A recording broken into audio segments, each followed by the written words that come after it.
So thank you all very much for coming.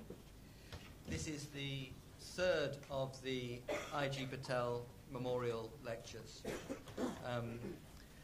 IG was a very special person, a national civil servant of extraordinary distinction, an international civil servant of great distinction, an academic, and a much-loved, respected director of the London School of Economics. And to many of us here today, a dear friend and a wonderful man. So it's very pleasure. It's a great pleasure and privilege to be associated with IG's name in this lecture, and I'm very lucky to be the IG Patel Professor at the London School of Economics. We have today with us members of IG's family, his wife Bibi, his daughter Rahana, his brother Dilip, and other members of IG's family, and it's a great pleasure to have them with us today. Amartya, special friend, very close to IG, and it's wonderful, Amartya, to have you here today for many reasons, but including that of your close friendship with IG. Many people, or many countries, claim Amartya Sen. He spent some of his childhood in Bangladesh and in Burma. He is, of course, an Indian citizen and born in India and educated at Presidency College in Calcutta and taught at the Delhi School of Economics. So he's claimed by Burma and Bangladesh and India, by the UK, where he spent some very productive years, and of course by United States, where he lives and owns a green card. So there are many countries that claim IG. Now here at the LSE, we're not bothered by nationality, citizenship. That's totally irrelevant to intellectual activity in terms of who you are. Of course, international affairs is an extremely important set of issues. But we do care about our own. So there are many universities that claim Presidency College, Delhi School of Economics, where Amartya was professor, London School of Economics, where Amartya was a professor, Oxford, where Amartya was a professor, Cambridge, where he was a student and master of Trinity College, and, of course, Harvard. But the greatest of these is the LSE. And Amartya, you're welcome home. This is where is where you really come from. In case you're in any doubt. I would also like to recognize the Reserve Bank of India and the State Bank of India. We have the local Director General of the State Bank of India with us as key funders of the IG Patel Chair and of the Asia Research Centre, and of course of this activity today. We're very grateful, and it's also a privilege to have with us today the Indian High Commissioner. Amartya is a Bharat Ratna, the Pearl of India, for reasons which we all recognise. So Amartya, it's just wonderful to have you with us again. Last time you were here, you spoke about really moral philosophy in various shapes or form. You have a whole range of subjects, and they usually are interwoven in various different ways. And the subject today is child undernourishment as a social predicament. Amartya, welcome. Thank you.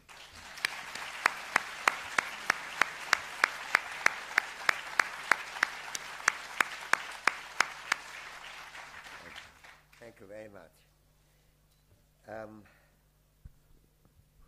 Well, I'd first like to say how delighted I am to be back at home, and also thank Nick for his very kind introductory word.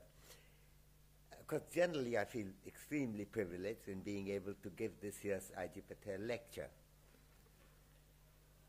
IG was a close friend, as well as someone whom I deeply admired, a warm, affectionate, and extremely wise person on whose advice I came to rely over many decades. He was superb company, with whom it was always fun to talk. Professionally, he was an excellent economist, a great administrator at the highest level, a deep social thinker, and perhaps most relevantly here at the LSE, a visionary director. The director's job at the LSE is not always an easy one, and I was very impressed to see not only that his leadership was much appreciated and praised, but also that even the criticism that he received often came in a warm voice, urging him to project himself more, not less. To recollect an incident, I remember being very amused when my friend Jean Drez, who was then teaching here, pointed out to me a graffiti in an LSE toilet that said in large block letters, "Speak up, director. People want to hear you." IG had a very gentle voice, and he was sometimes hard to hear. Shouting comes easily to many of us, but not to IG. I remember thinking that I would love to have a graffiti urging me to speak up, because people want to hear me more. But since that has not happened, or to put a positive gloss on it, this has not happened yet, I take second-hand pleasure from the admiration and affection that my friend IG received from his students as well as colleagues. Before I get on with the subject of this lecture, let me also thank the London School of Economics, especially my friend Nick Stern, for inviting me to give this lecture. Lord Stern is, of course, the IG Patel professor, as he mentioned himself here, and I'm delighted that IG's legacy is in such secure hands. Finally, I'm absolutely thrilled that my old friend Alaknanda Patel, or Bibi as we know her in the family, is here today, and so is IG's and Bibi's wonderful daughter, Rehana. And there is also IG's brother here, and they have all crossed various seas to be here for this occasion to honor IG. And there are other members of the family too present here. I end by thanking all of those who have come especially for the lecture, and for all of you here in the audience for coming to this event when we remember IG and also try to talk about an economic and social problem that I would claim would have interested IG. I've chosen to talk, as you know, on child undernourishment as a social predicament. I begin by asking, why this theme?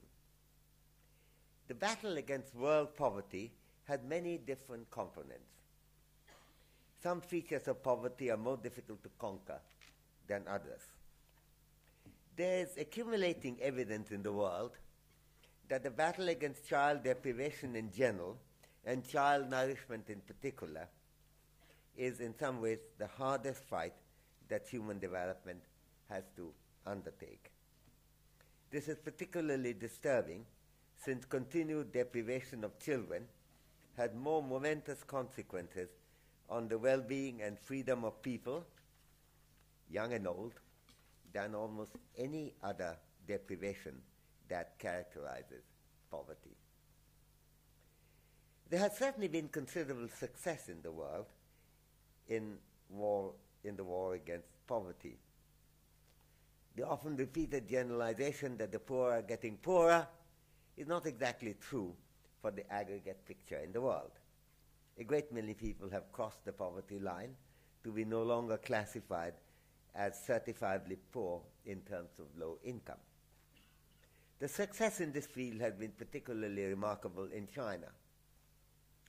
The proportion of people below the poverty line in China has, according to official Chinese estimate, fallen over a quarter of a century from being close to 20% at the beginning of the 1980s to below 3% by the middle of 2000s, last decade that is. In terms of the World Bank's poverty estimates, if you take their poverty line of 881 per person per year, the reduction in the same period has been no less dramatic, falling from 65% to 10%. This is indeed remarkable achievement, even after making some allowance for data problems, which actually do exist, and in that success there is a great deal to admire. To a much lesser extent, but still noticeably and significantly, there has also been considerable crossing over the poverty line in India as well. And there are successes in the reduction of income poverty in many other countries across the world. The picture is by no means uniform, and given the uneven success in poverty removal, and also because of growing population, the number of poor people in the world has not actually been dwindling. Indeed, for the world as a whole, the number of poor people, that is those who are placed below the poverty line, has, at least according to some estimate, been growing rather than falling.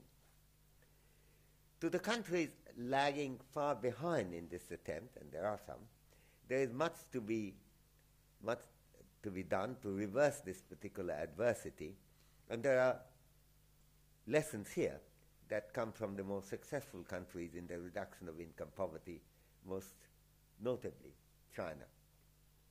These lessons are important for the world, and there is good reason to champion what can be learned from China's success and those of other regions. But even when success in the form of reduction of income poverty has been possible, there are problems that have proved to be much harder to tackle, even in China, and more so in India. Child undernourishment is one such problem. Indeed, possibly the principal one that I would put in that box.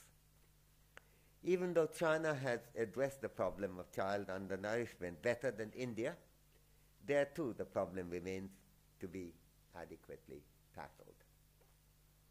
The long-standing deprivation of the children of India has remained extraordinarily grim and unchanging, so I begin with that. India has one of the highest incidents of child undernourishment in the world, not just in absolute number, but even proportionately. And despite the progress in the field in some of the Indian states, there is no evidence in recent years to indicate that there has been any major progress in reducing the proportion of underweight children for the country as a whole. And this despite the fact that there has been overall progress in India on the income side of the story, even after taking into account the inequalities involved in the distribution of income. In a smaller way, this, alas, is true of China as well. Measures of undernourishment are, of course, notoriously difficult and are quite often unreliable. I won't rattle on a whole lot of alternative competing estimates. But putting together all the data that we have, it seems clear that the picture remains grim in China of child undernourishment for sections of the Chinese population, and very grim indeed in India for a larger part of the Indian population. There is no victory that can be encountered in the that can be announced in the battle against child undernourishment. Indeed, now it is now altogether clear that even when overall progress in reducing income poverty is reasonably strong, this does not get readily translated into adequate nutrition for children. We have to ask why this is so. I would regard this to be a central issue of development economics today. We must ask what can be the reasons behind this dissonance between income poverty and child undernourishment. Why is it that the success in tackling the former does not readily translate into triumph over the latter? I'd suggest three factors that deserve serious attention. First, perhaps the most important, and in some ways the most obvious reason for the apparent dissonance relates to the fact that even when the proportion of people below the poverty line is dramatically reduced, there remain families below that line, often well below that line, and their needs demand more immediate attention, even as the battle against income poverty in general is being successfully conducted. Indeed, in some ways, it becomes particularly necessary to pay attention to the deprivation of the population that remain income poor in a generally successful war against income poverty, because the dwindling number of the poor may generate the false perception of success that is delusory and may prevent any general anxiety about those millions of people left behind. The success of poverty removal are standardly measured in terms of the average picture, and many people are unfortunate enough not to share that average success. The role of high and rising food prices can be quite crucial in making the undernutrition problem worse.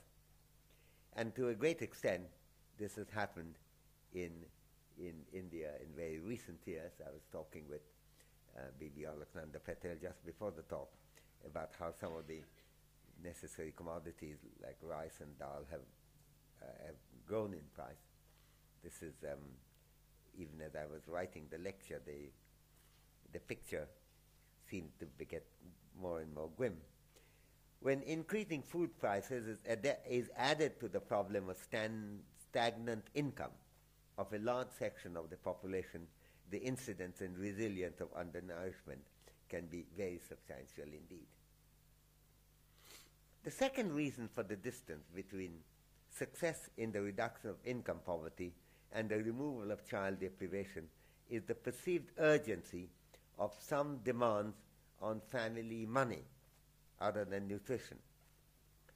In the long run, catering more fully to the nutritional needs of the children may be much more important than any other demand for money, which may appear immediate and may look urgent. The conflict between immediate urgency and long-run importance tends to favor the immediate over the important in many cases. There can be some conflict here also, and this is a difficult but a very important issue and not sufficiently discussed in India, or for that matter in China. Conflict here also between the priority of adult goods, even of smoking and drinking, and the role of children's good, especially of enhancing the variety of food consumed by the children that could be important for a balanced nutrition, going beyond the conquest of basic hunger and calorie requirements. Smoking, incidentally, is particularly widespread even among the poor in India, and even more so in China. It's really just staggering how what these figures are. And there isn't, I think there's some concern about it in India, but I think not enough. And there's very little concern about it in China, which does worry me. Third, one of the problems, the exact reach of which is hard to assess, is the lack of adequate nutritional knowledge. Health studies around the world may have made many medically established results well known in the professional circles, and yet it would be unrealistic to expect that these biological connections are adequately known in each family, especially when the families have social disadvantage of one kind or another, such as inadequate education or insufficient exposure to contemporary literatures, which prevent dissemination of a sophisticated understanding of what is needed. There is much more knowledge in the world than is put into use in day-to-day decisions in normal families, and the problem can be much more acute for families with educational and other social handicaps.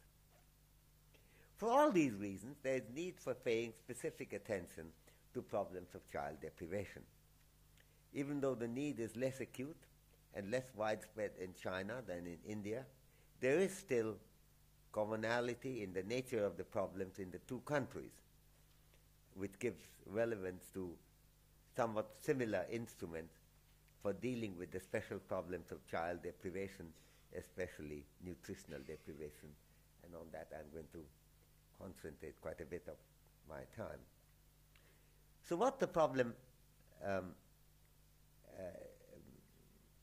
the problem what the problem of child nourishment demands is not merely strong progress on the income side, that will of course help, but on its own it could not be sufficient.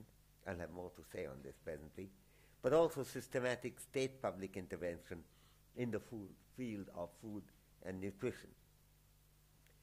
So what are the instruments that we can use to tackle this adversity? Two general means that have been much discussed in the development literature, including in my own previous work, for example in my book Development as Freedom, and my joint work with Jean Drèze on this field, particularly my book India, with Jean Drèze in my joint book India Development and Participation, published in 2002. We have discussed these two means quite extensively. The first is employment creation for poverty removal, and this can be particularly effective in tackling continued penury of very deprived parts of the rural population. In India, an important step has been taken in this direction by a national employment guarantee scheme, to a great extent led by the intellectual insights of Jean Drèze himself, and it has already begun to show some success in breaking the hold of resilient deprivation of both income and food for parts of the deprived rural population. The second classic route is, of course, subsidizing food, and it's an approach that has been used over many decades now in India. Obviously, having cheaper food makes the nutrition problem that much easier to handle for those who have access to those cheaper food, to a rationing system or some other method of distribution. There are well-known rewards as well as problems, including that of coverage and possible seepage, in making extensive use of this route.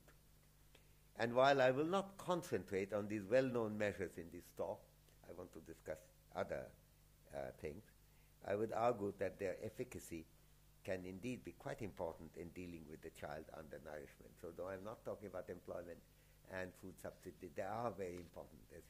The allocation of time doesn't reflect that. It's just that these are old problems. I want to discuss some newer ones. But I also have to argue that we must go beyond them, since their successes, while not inconsiderable, have not broken the grip of child undernourishment in India, and I believe will not on their own. Are there other ways in which the problem can be addressed? One of the instruments that has become something of a political issue in India, with some qualified success, is the provision of cooked midday meals in schools. There was a forceful public agitation in India over a number of years, and in agitation in which I was personally involved and very proud to have been involved, in making schools serve cooked meals to all primary school-going children. The political agitation was a part of the right to food movement in India. I should explain that midday meals are not an Indian innovation.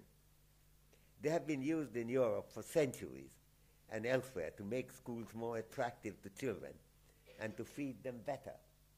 In fact, this is part of the English schooling system. When I have young children here, I remember that school meals were part of dietary supplement when I was teaching at LSE and Oxford and lived in London. Dinner ladies were very important. And I remember my son Kabir when we were taking first one of the early journeys to India, when he was hungry, he wanted to catch the attention of the stewardess and went on saying, dinner lady, dinner lady. So I think that's a very important European heritage that we should remember.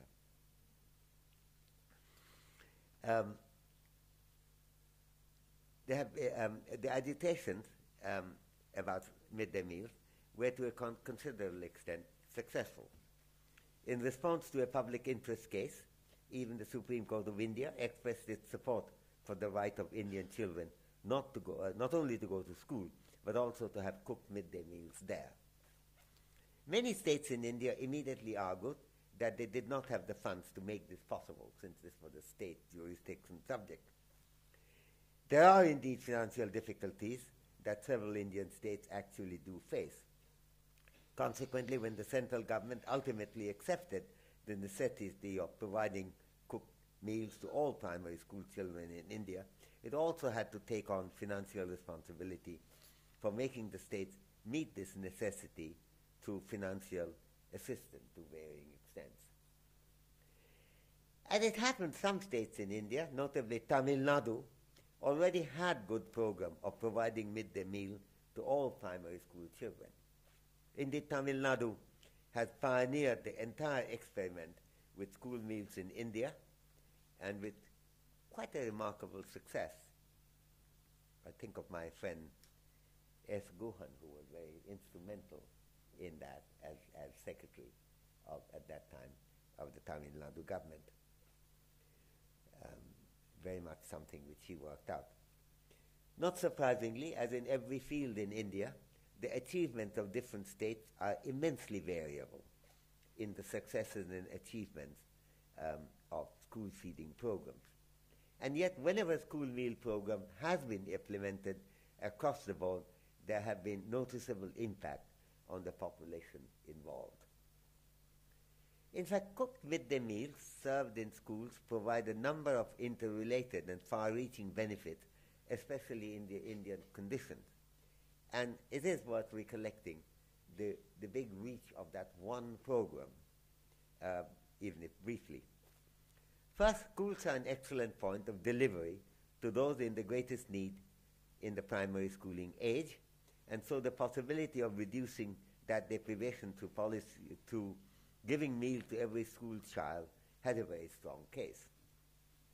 Second, loss of physical fitness and mental ability due to undernourishment in childhood, which is a direct challenge to the objects of education, is a major predicament of the Indian people, and the adversity can be dramatically reduced through school meals, and it could be seen even as an extension of the school's job of educating people better. The physical and mental potential of many children remain substantially under-realized in India, and school meals can make a contribution here of some substance. Third, school meals increase the attractiveness of going to school. Attendance is a serious issue in India because student absenteeism is quite large in parts of the country. It's not surprising that empirical studies have shown that attendance tends to be very favorably influenced by the provision of school meals. Fourth, the attention span of children from the poorer families is often severely restricted by the fact, and this we have actually observed in our studies, by the fact that they come to school on an empty stomach. Feeding not only supplements schooling, it can actually contribute to the effectiveness of the process of teaching itself. Fifth, if school meals are served in a cooked form, rather than students being given the so-called dry ration, for which there was a strong advocacy even from the minister in charge at that time, and that had to became another political battle in which some of us had to be engaged, dry ration distributing. But instead of, if you don't give it in dry ration, which people take home, the cooked midday meal not only has the advantage of guaranteeing how they're being used, but also the gender bias in distribution within the family is curbed by it, which sometimes favors boys and girls if they take the rations home. It also appears that the provision of meals for school children has a particularly favorable effect in releasing girls from family work to go to school.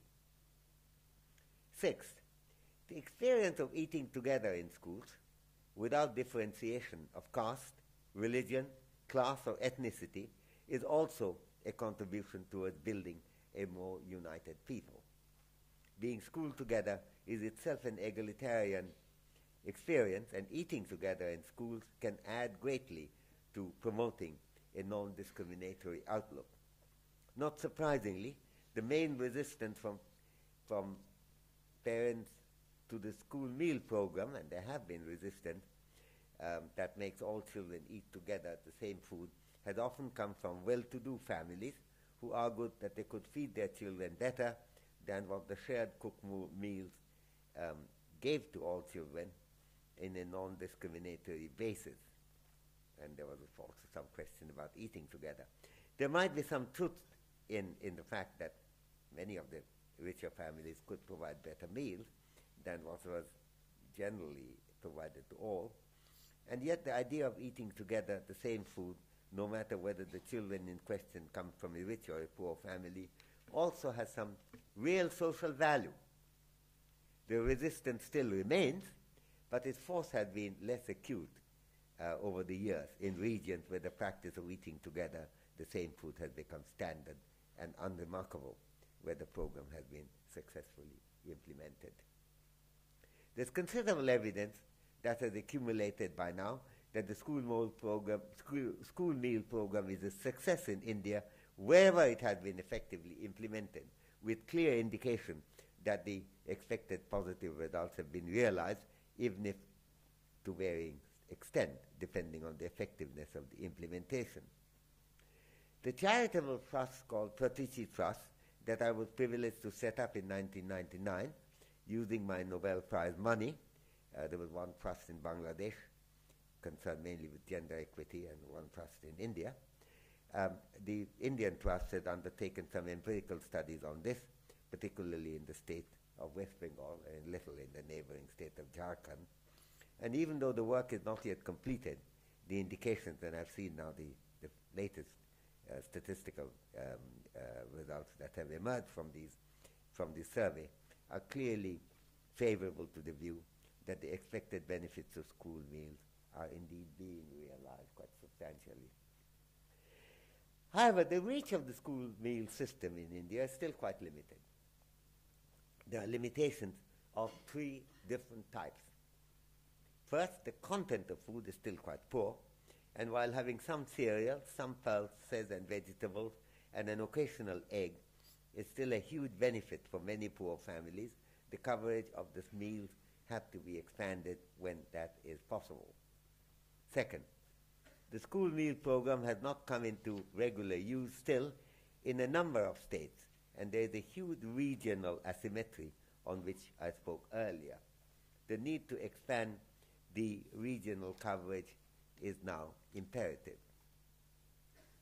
Third, there's also the issue of the coverage of children at different ages involved at different levels of schooling.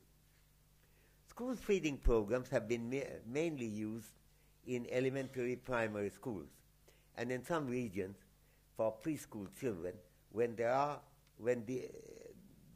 arrangements for that, typically organized through what are called the Integrated Child Development Services, ICDS.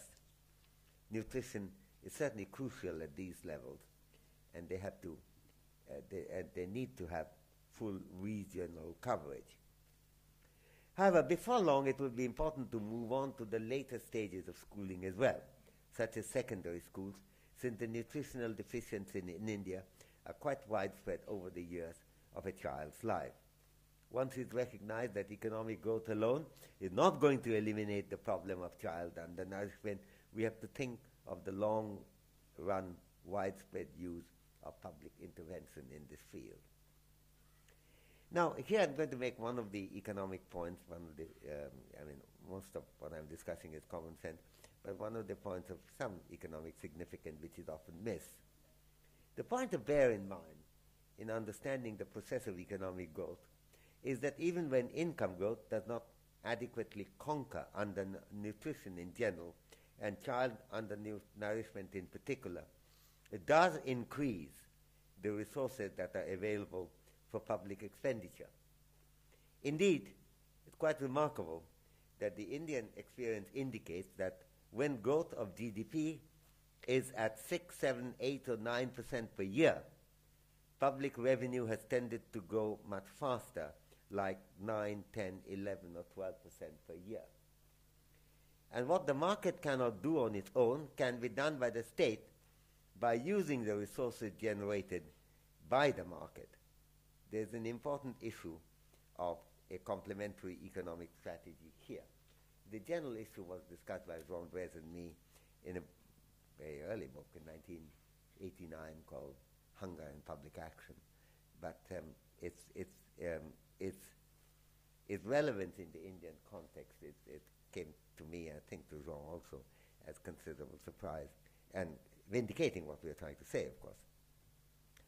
It should be obvious that many of the benefits of child feeding program in school are of less relevance in China, since the problems addressed are not as acute in China as it is in India.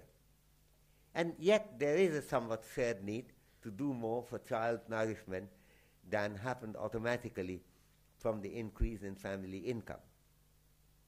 And oddly enough, unlike in India, there is, it came to me as a surprise, no public system of school feeding in China. So something that the European experience contributed to the Indian policies hasn't happened in China.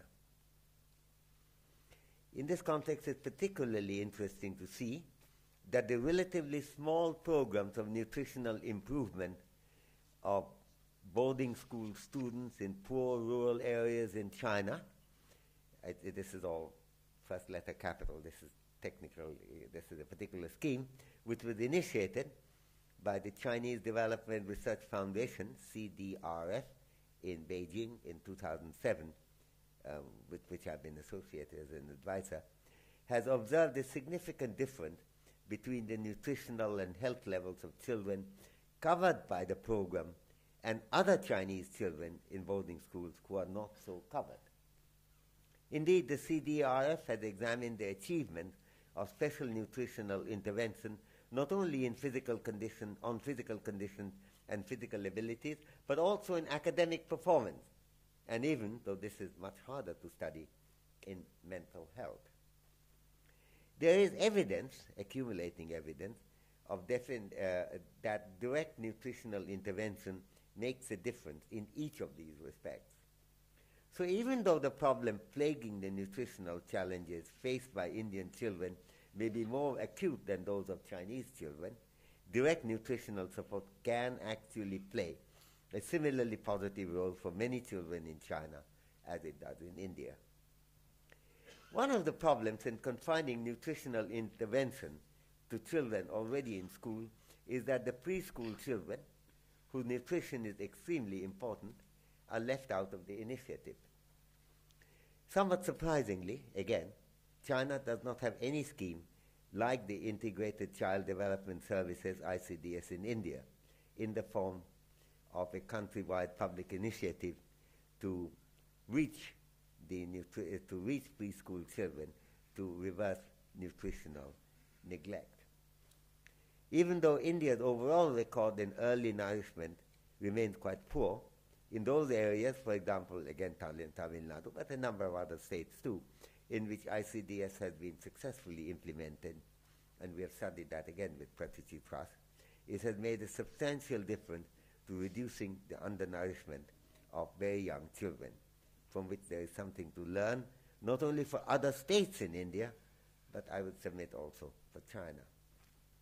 Here too, the nutritional impact can be seen both in physical development, including stature and capability. Here, that is in the preschool intervention.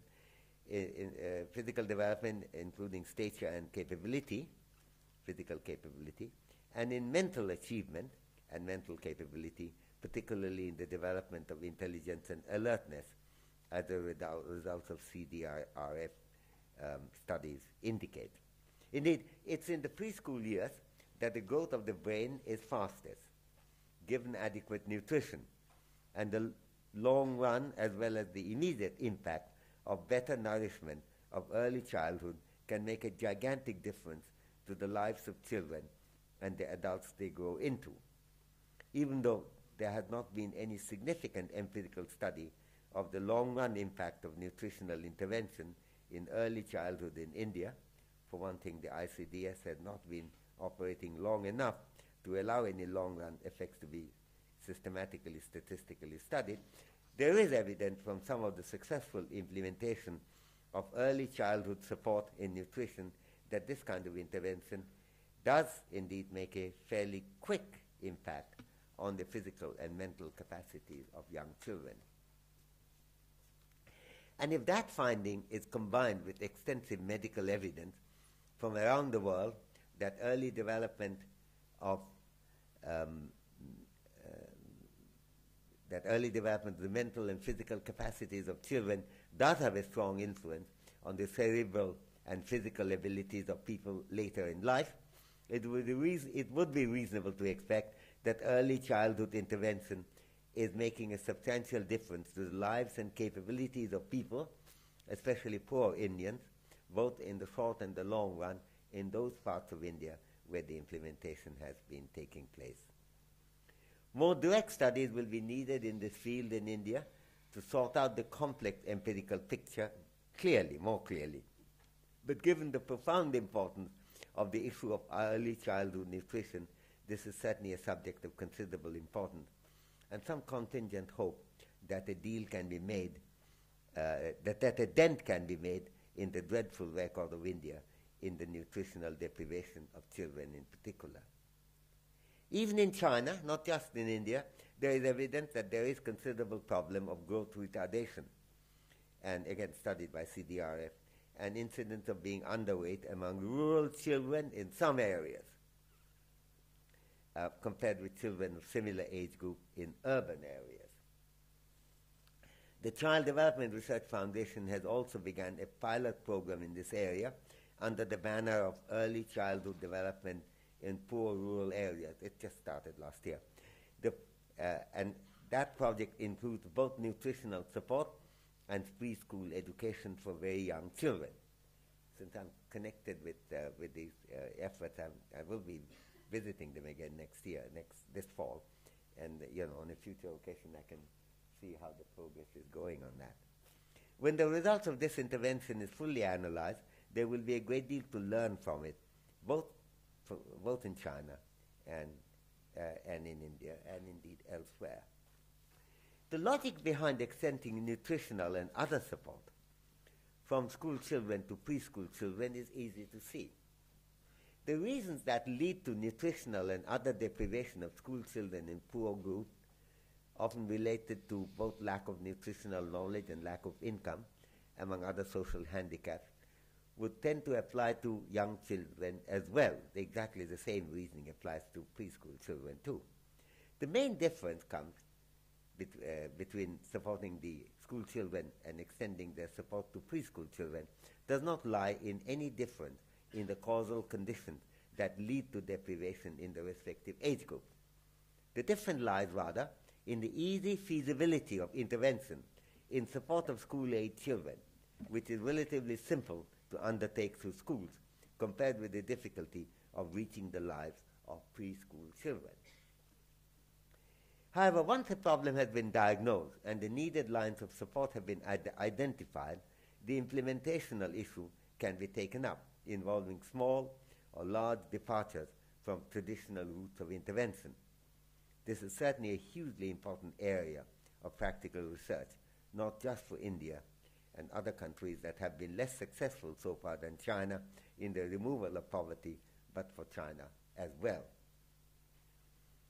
I turn now to a problem that may be even more difficult to tackle than the nourishment of school and preschool children, going back to nutrition of the fetus before birth. The extension of nutritional and other deprivation preventing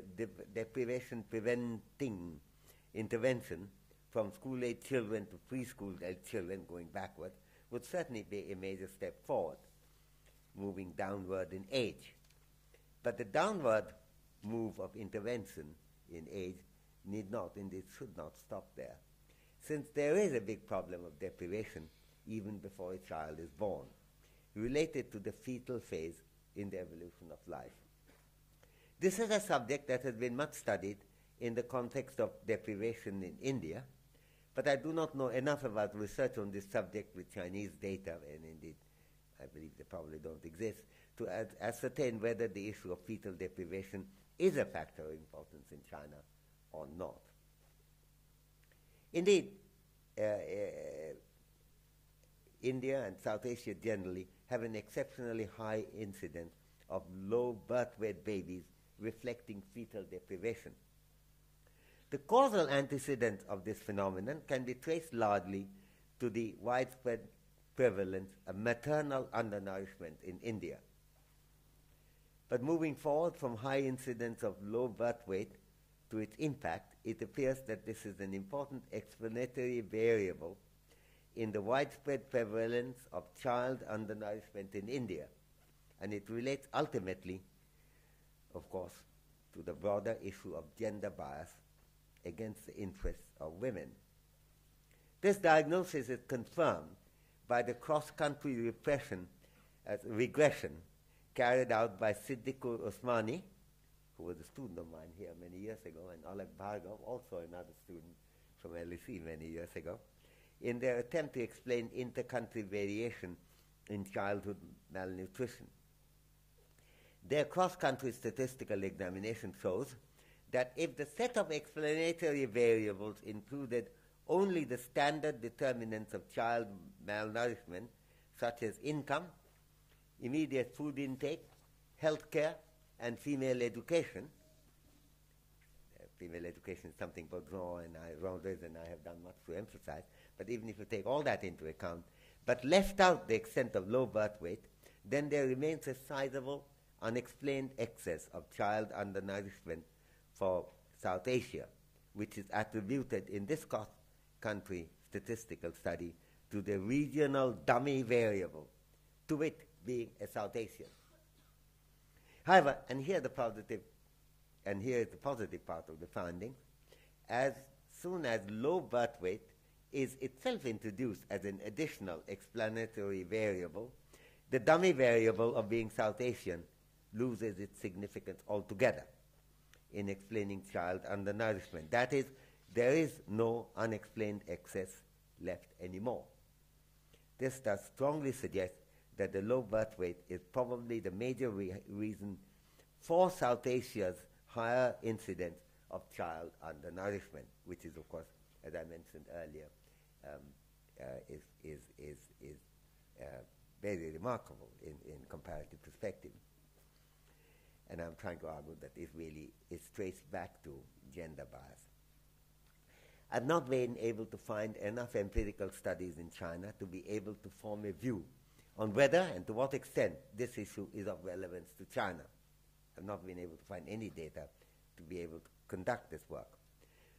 Possibly it's not, since low birth weight is not as frequent in China, that we know, as in India, nor is maternal undernourishment as common in China as in India.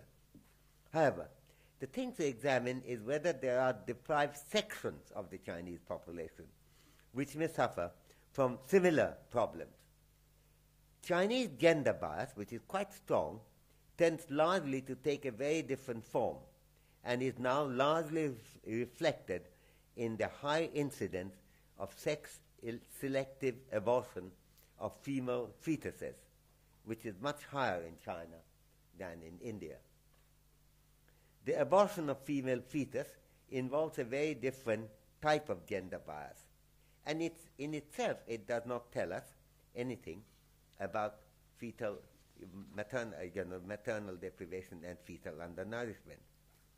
The issue of fetal deprivation in China, which would apply to particular parts of the population, if it applies at all, has not received the kind of systematic examination that it has received in India. And it would be important, and whenever I go to China I emphasize the point, to check whether in China there is, in addition to the sex-selective abortion, any general prevalence of serious fetal deprivation on a systematic basis in parts of the population. Hopefully this would prove to be not the case, but we have to check the situation empirically before we can be quite sure about this. As it happens, to go beyond this, fetal deprivation has been linked in India also to higher prevalence of cardiovascular diseases later in the lives of people who were born with low birth weights.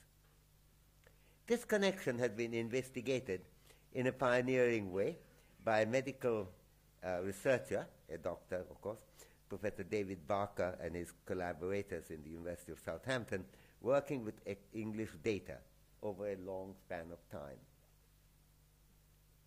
They have shown that the pernicious consequences of low birth weight actually extend far beyond the disabilities related to poor nutritional status of children, and they impact people's adult life as well. The Barker group found a clear link between low birth weight and a number of adult ailments that has not been traditionally linked to undernutrition as such. These are based on English data, mostly from Southampton. Namely, hypertension, type 2 diabetes, cardiovascular diseases, obstructive lung disease, renal damage, and even some forms of cancer.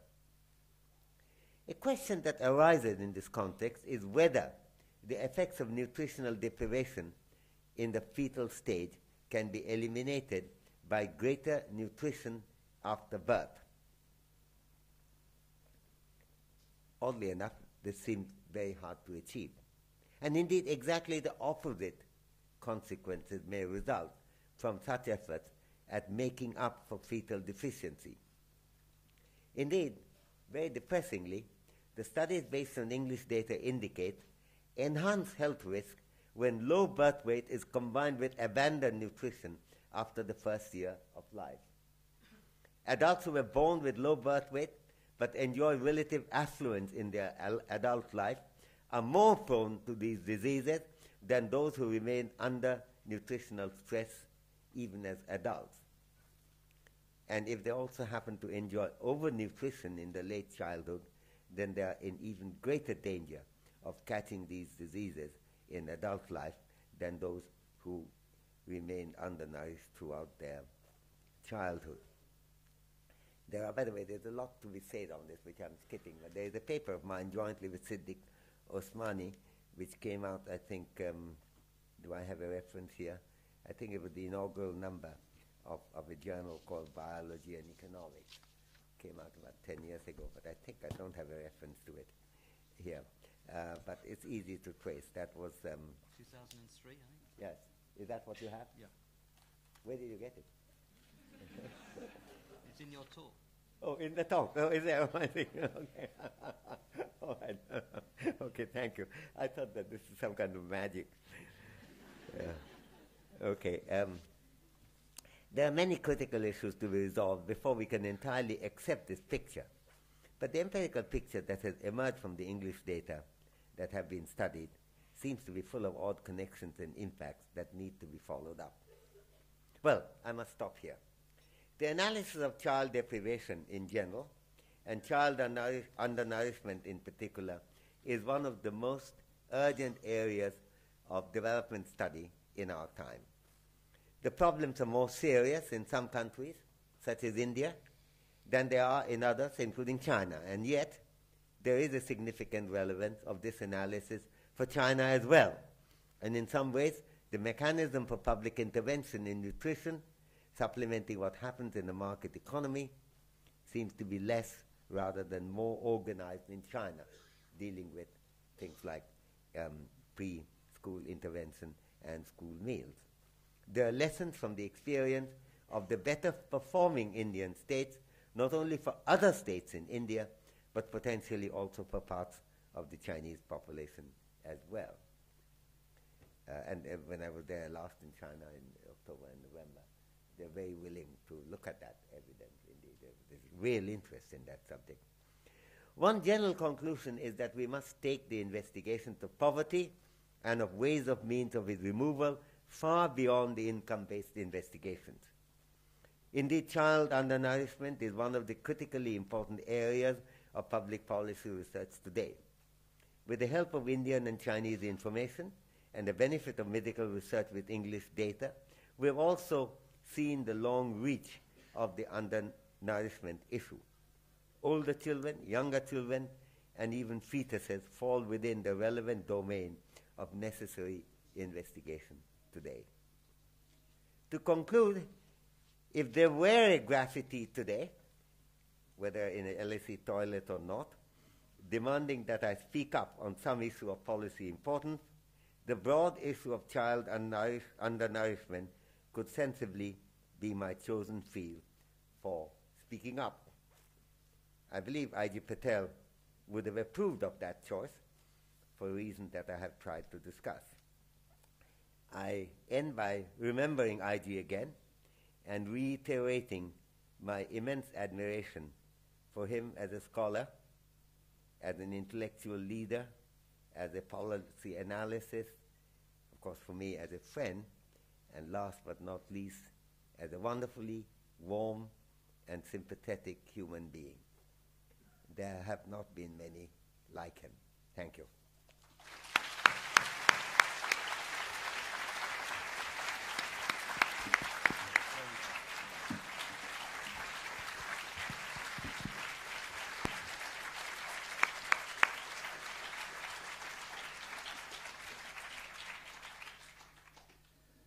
Amartya, thank you very much. And we've seen today why Amartya is regarded by many, including myself, as most extraordinary social science thinker of our time, and the leadership in understanding and the leadership in policy come together in a very strong way.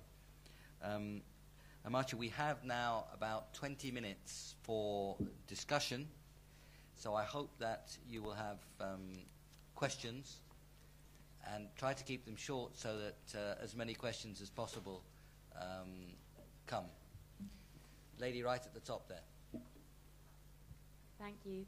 Thank you, Professor Sen, for your talk. Thank you. I've been thinking recently about the World Food Programme's system, which reflects the models that you talk about with feeding in schools. And I know you spoke about a sort of state-led program. And I wondered if you could comment on possible problems that a non-state-led program could cause in the longer term. So in the case of the World What do you mean by non-state-led program? Well, I mean, talking about the World Food Programme, so I know that there are partnerships that the World Food Programme builds where it can, but I've been wondering if there are long-term problems in terms of NGOs providing these services or agencies, in terms of when the state is able to take that over, and if you could comment on that. I take a fairly Catholic with a small c approach to that, because I think we get a lot of help from many. I mean, we need the help of the state, which is part of the point I'm arguing, but we also get a lot of help from non-state organizations. I've had problems with parts of the FAO because of their greater focus, but it's to a great extent changed. Initially, when my book, 1981, Poverty and Famine, was published, I was comprehensively barracked by the FAO at that time. In fact, when I was introduced to the director of FAO, he told me that this is the worst book that he has ever read in his life, which seemed quite a distinguished achievement, because I take it he read many books. But I don't think they take quite that view. But I think people recognize that food is the question of how people can get hold of food, how they can establish what I call entitlement over it is really quite important. I don't use the word entitlement very much, but that's what we're talking about.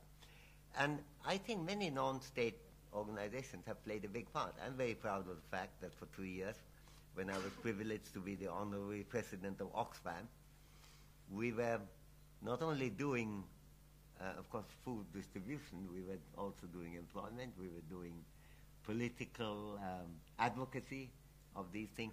And I think the world is much richer because of the presence of the non-state activists. Now, it is possible that things might get in each other's way. It's possible. And it's possible sometimes when people are misled, there may be difficulties. But taking the rough with the smooth, I would think that having a suspicious attitude about, which I'm not accusing you of that, you asked me a question, and I'm answering it, saying that I think on the whole, there are reasons on the basis of the records I've seen for thinking that we don't have to rely only on the state in these things. Even this trust I set up with my Nobel money is non-state activist, but we've been totally involved in this issue.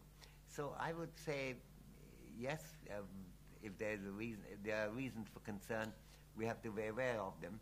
But by and large, I would have thought that the benefits that we get from a kind of multi-dimensional, rather spontaneous way in which interventions tend to come work out reasonably well, and I'm in favor of strengthening rather than weakening them.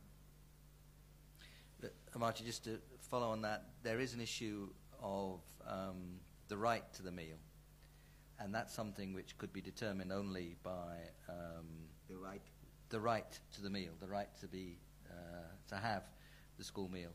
The delivery of who delivers, of course, can have many forms, and adding is also welcome. But the right to get it, if I understood, could be determined only by as a right, only by the state or either the centre in India or the local state as a federal structure. Well, there I don't quite agree, I think. I think as a legal right, yes, state and in particular the legislature has to be involved in it. But as a human right, in my book, which you kindly refer to, Idea of Justice, there are two, primarily one chapter 17, exactly on that human right, which came into our dialogue in a big way in the 18th century, led particularly by Mary Wollstonecraft, but also Tom Paine, played a very big part in making the idea of right a kind of cutting-edge issue that we can use in order to pressure what should happen, either legally or by policy changes which are not legal, but they're good policies. They're not legally mandatory, but pressing for them. So I would say the dialogue of right is very important, and that's the way. I've been involved mainly because of Lord West in the right to food movement, among other rights. And we tend to use it not so much saying immediately you legalize this, but as a pressure point. And no one is more clear on that than Mary Wollstonecraft's book, 1790, long time ago, and arguing why, recognizing it as a right. It's her first book, which is 1790 itself, the Vindication of Rights of Men, and the second book, A Vindication of the Rights of Woman, singular there, 1792. And these were both to use the huge appeal of the idea of right, which of course had legal ancestry, but once that has been established, then to have a multi-dimensional, that relates to the previous interesting question, Catholicity about going for it. And as Mary Wollstonecraft said, not just a question, you can't eliminate the women's deprivation by just changing legislation. You also have to go to media, also education, what is discussed, what is politically pressed. So I think the right, I'm delighted you raised that issue, because the getting the right is a very important thing here. Now, it's very important in India. China, there is a problem because it got mixed up with the issue of democracy and the human rights watch issue, on which had been, in a sense, of tension with China. Now, I have a view on that, though, you try to do what you can in each country. And I'm delighted that some of the institutions in China, never using the word right, but treat it as if it is a right, that the children are being neglected, something has to be done.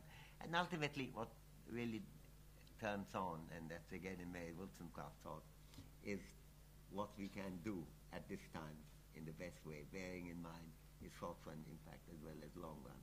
And I think the right to food is a big part of that story. There's some up there and there's some there. I'm going to go up and down. Gentleman at the back there. Was it? Spatial justice is very difficult between upper story and lower story.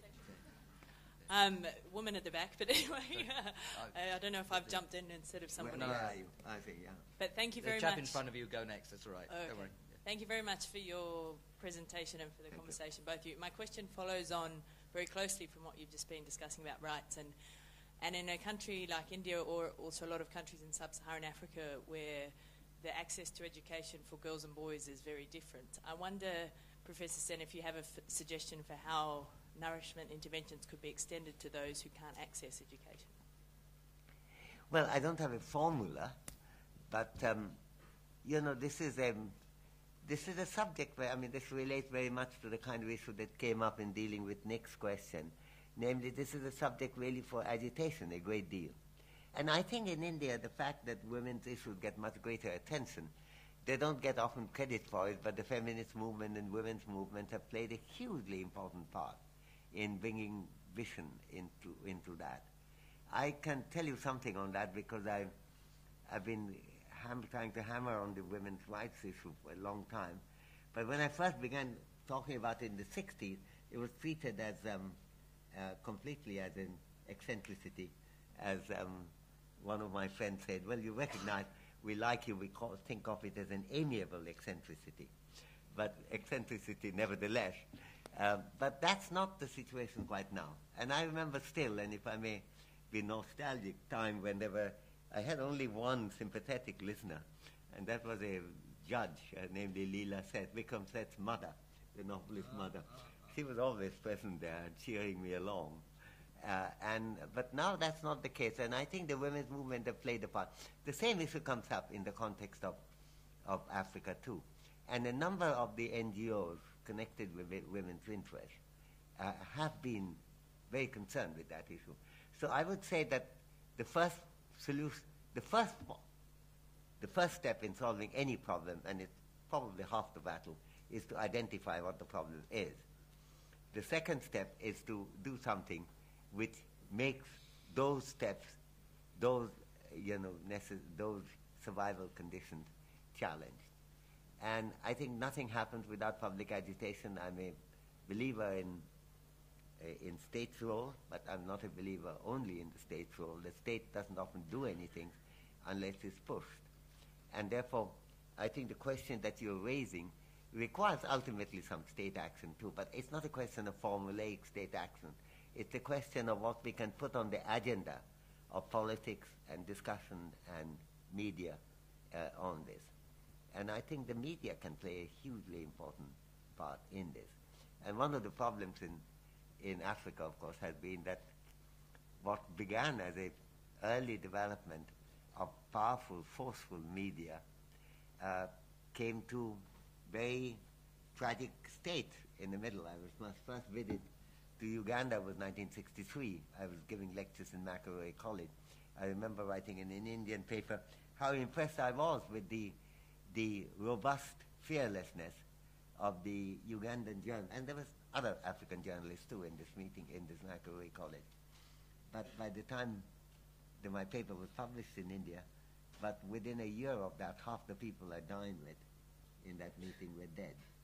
So and Africa was turning a page, moving away from freedom of press and a confrontational politics, which is absolutely central to that. So that is actually very big, and as you know, in some countries it expanded a lot, in other countries not, and I don't think Nick will give me time to go into this more, but it's a very big question that you're raising.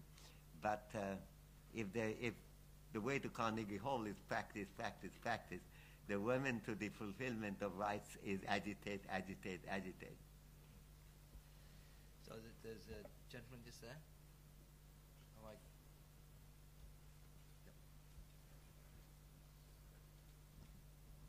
Yep. Thank you. People upstairs. Yeah. Alex Rees from Save the Children. Where are you? I'm here. Okay. Yeah. Professor Sen. It's linked again, which is why I was hesitant in putting my arm up again. Which is, I think that we would certainly agree that school feeding can be very useful, but again, it's about going back to the problem that you're trying to solve, and where there are limited resources that are available at a state level in India or a nation state in Africa, and what possible solutions that there are. And there are the three that you mentioned. Employment creation, subsidising food, and school meals, and there's a wider range of social protection mechanisms. It seems to me important, particularly given the importance of tackling malnutrition early, and as you mentioned, pregnancy, conception through till the end of the second year of life is an incredibly important period. So there are those that are not in school because they're poor and they can't afford, but there's also those very early, very young that we need to be investing in as the generation coming through. So as we're looking at the kind of policy responses, how would you rate the school feeding vis-a-vis the other opportunities, the other policies that could be made? Yeah, I think as I hope I made clear in my talk, that I was not talking only about school feeding. There's also ICDS program, which is Integrated Child Development Schemes and the services, and these are preschool, of course. And if you take West Bengal, the feeding part of the ICDS is a huge success. That gets a lot of people there. It doesn't cost that much money. I think there's an issue, since I've never been able to be particularly monolithic in my politics. Let me take this opportunity of commenting on your things to say, to some extent I did that already, about the multiplicity of agencies, what the picture that is. Now, compared with the time when IG Patel was in charge of economics, and he had a huge restriction, and it's not often recognized that when there was a decision at the political top level to go for possible change under Narasimha Rao, the first person that Narasimha Rao had thought of was actually IG Patel, because he was known to be not in sympathy, and I've talked with him many times on that. So there was a need for change. That required, in many ways, make much greater use of the market economy. That was really quite important, and I think it was important to recognize that it may generate high growth rate, which it did. After initial tumble, it did. But IG never had the opportunity of having that much resources, because once the growth rate came in, as I was mentioning, when the country goes 5, 6, 7, 8, 9%, the public revenue is getting 7, 8, 9, 10, 11, 12%, really fast. So it's generating a huge amount of revenue. Suddenly, about 2 or 3 years ago, it became clear in New Delhi that the resource constraint about which people were always talking doesn't quite apply in that form anymore. So that's the role of the market. That's the role of the state, because the public revenue could be used by the state. But the state may not do it unless it's pressed to do it, because it's always a addressing question. Every question is, and I quarrel with I come from the left, but my fellow lefter were upset that I was being critical of the left party spending so much time on such issues of what I think are rich people's luxurious issues, petrol prices, or for that matter, Indo-US nuclear deal, and not worrying about basic undernourishment, basic illiteracy, and other things. That the left parties have a part to play, which they should, which they haven't played as much as they could. They are potentially the right part of the political spectrum. So we need a kind of cooperation of the left parties pressing for it, the government doing it, using resources that the market is generating, and that requires trade and expansion. Now, the point is that often it comes very separate. China, up to 1979, did a lot of state intervention on health, education, everything, but it had a totally counterproductive economic system. When the economic system changed, the move towards market with a great success in agriculture, gigantic, and fairly good success in industry, they also suddenly abolished everyone's health care entitlement. And at one go, everything was anti-market, and then everything became pro-market. And as a result, at one step, China went from a Canada-type system to the US-type system, which in this case was not an improvement. And the result of it was, again, stuck in a different problem. Now China is emerging out of it, and there is much greater interest in what role state can play. But then there's also the question we are discussing about what role can people, recognizing rights and so forth, can play. So I would say that you have to look at it this way, but the state plays a very big part in answer to your specific question. I've rested a bigger observation, or wider observation on your question. I think the state can play a very big part in preschool nutrition also, and it's not that hard to organize. And in fact, whatever studies we have done indicate that the results could be quite quick and quite dramatic in preschool feeding. there are a lot of other things, gender attitude, which is a very difficult issue. There's the whole question of education, women's role in life, and all that. We need feminist movement. We need women's movement. All these have a kind of role in a multi-institution structure. India is fortunate. It's a democracy. It had nothing against any of these multiplicity of institutions working with each other in producing the kind of overall effect that we're trying to seek. Lady right at the top there. India, China, and Brazil, I mean, these are fast developing economies, and they produce a lot of food, I mean, high yields of food grain crops, and in spite of that, they carry on suffering from severe rates of undernourishment. I mean, why does that happen when a country has the income and it has the food, but somehow it just doesn't translate into people eating that food? And I mean, I've seen in northwest India, grain rotting away and tribal children starving in Orissa. I mean, it just doesn't. I'm beginning to worry about it. I thought that was my talk, answering that question, why that happened. I had three different things, that there are a lot of poor people left behind. There is an issue about the priority of adult goods. I think you have to look at the complex picture. You're not going to get a formula which in a one sentence will tell you this is the answer. It is a complexity of factors which I thought I tried to discuss. That's what the talk was about. And therefore the question now is the next one, namely what can we do about them to remove these hindrances. So that's the way. I'm glad you reminded, but and that allows me to emphasize that that's what I've been talking about. And very much hope that people would know that merely producing more food or more income doesn't solve the problem. You have a bigger issue to address at the same time. Last question, gentleman right at the back there, please.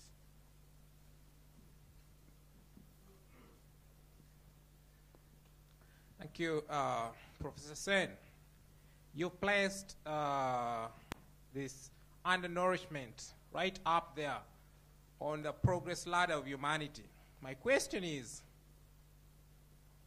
and you talked about the state as having a big role to play. Now, how can forces external to the state intervene? And if forces external to the state cannot intervene, Forces external to the state. Yeah. what hope do we have? Well, you know, we are all external to the state. You know, every time you and I write an article on Niktas, he used to be the state, but no longer is, then that is an external to the state trying to influence the state. That's how we react. We say, look, we don't like what is being done. We want to change that. So that's how the external to the state act on it. You know, I think the real difficulty is that there are some people who absolutely don't like states, and they would say, look, get it over to everything else, everything by the market. Others would say, let state do everything. I'm trying to argue that actually none of these are, you know, sensible approaches. The state can enormously help things, as I'm trying to argue. It can also hinder things. When I first returned in 1963, if I may recollect, I've joined Delhi School of Economics and I went to IG. I wanted to keep a bank account abroad, in fact in Lloyd's Bank in Cambridge. And I was told that I had to get in Reserve Bank of India's permission. So I sat there for about 2 hours opposite a high officer, mainly because Dr. IG Patel had sent me that I got an attention. But he was then answering questions, and one of the conversations I absolutely loved when she's saying, Madam, you need foreign exchange to go and see your sister in Canada. We are very sympathetic to that. But you say that you saw your sister last year. Now, government of India is very keen on sisters seeing sisters. But every year is a bit excessive. So I think we have moved a great deal from the days when the state's role in controlling our lives seemed large. But at the same time, those who take the view that the market could do it wouldn't be able to explain what happened to the Chinese health crisis since '79, wouldn't be able to explain why we are in the grip of totally counterproductive overexpansion of private medicine at the poorest level, which run by crooks and as well as there is a term for it I won't use, who don't really know much knowledge, have much knowledge in medical things, but pretend. I've seen people being given, within our study, being given saline injections for malaria. You go to the NHS, not NHS, it's local state, and they said, we can't do it, we are overworked. I can give you a private doctor. You go to a private doctor. This peasant produces a large amount of money, big part of his income for the child's malaria, gets a saline injection and comes home. I think we need the state badly, but we also need a lot of other institutions. So anyway, if there's one part of the paper is about nutrition, in fact that's the subject, but the part of the thing is the multi-institution world, which we have every reason to celebrate, protect, argue for, and help prosper. And so your question fits into that. There's a lot that extra state activists can play, not necessarily against the state, but also in collaboration, and sometimes against the state. Both these, depending on what the circumstances are. It's that general perspective that I'm trying to present. Thank you, Amartya. Thank you all again for coming. Thank you to IG's family, particularly Bibi, Dilip, Rahana, and all the members of IG's family who are here. I think that IG would have welcomed and celebrated and participated and cross-questioned, and he would have been very happy to be here. And it's a privilege for all of us to be here today, Amartya. Thank you so much for your thoughts. Thank you so much for an absolutely splendid lecture.